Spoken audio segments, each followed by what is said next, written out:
بس هغه مداري کم چې مالي دلې دا کوی چې یا الله خیر اور د خیر مالک خیر لکه کوم ماشومه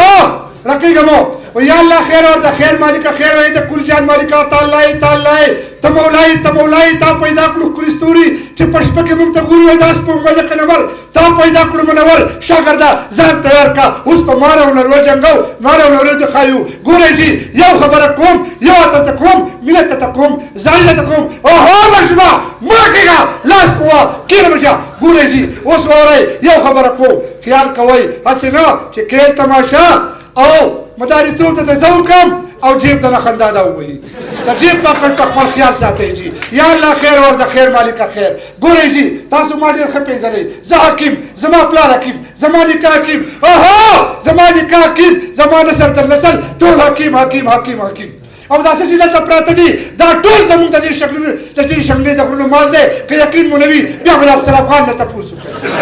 دا ټول وګورئ جي دا څه دي جي دې ته څه وایي دې ته وایي مامیخ دې ته څه وایي پترلاخ دې ته څه وایي دې ته وایي جګ لرګی دا څه دی دې ته وایي څښا وجه دا څه دی دې ته وایي پاکه وجه او دا څه دی اوهو دې ته وایي انجه سره لپاره کار وکړئ انتهایي په معذرت ته سره وایم چې کومه نکال نن سبا د پاپچینې نه قرارېږي مور پلار ورته انجه لګوي ګورئ جي دا بل څه دی دې ته وایي توک پې کوک سي توک پې کوبایسي مولایټي او دا څه دی دې ته وایي زعفران اوهو زعفران سره لپاره کار ورکوي اوس مو پوه کوم ګورئ جي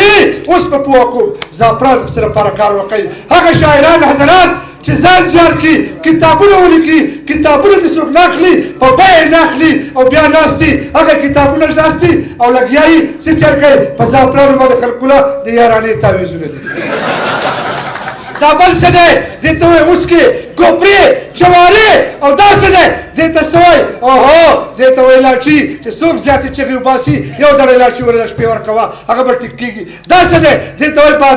بادام سره پاره کار کوي اوهو چې کم ماشوم کم هلک کم کارجواله هغه د شاعرانو خبره نه اوري هغه ته په سر باندې دړی بادام تړی دا ټول ناوله یو څه ټکي ته کس کا تیل ترې وباسه تیل دې ته وویستل څه لپاره کار ورکوي اوس دې پوه کوم اوهو اوس ته ویم کېږي به شومه لکېږي به نو ګورئ جي واوره اوهو خوله به وازه نه کوې اوس ته ویم دا ټول ناوله یو څه ټکي کس کا تیل دې کس دې کړل تیل ترې وباسه څه لپاره کار ورکوي اوهو زما غوټه کې شونډې دي غټي د دې لپاره کار ورکوي دا ټول ناوله تیل ترې وباسه داسې تیل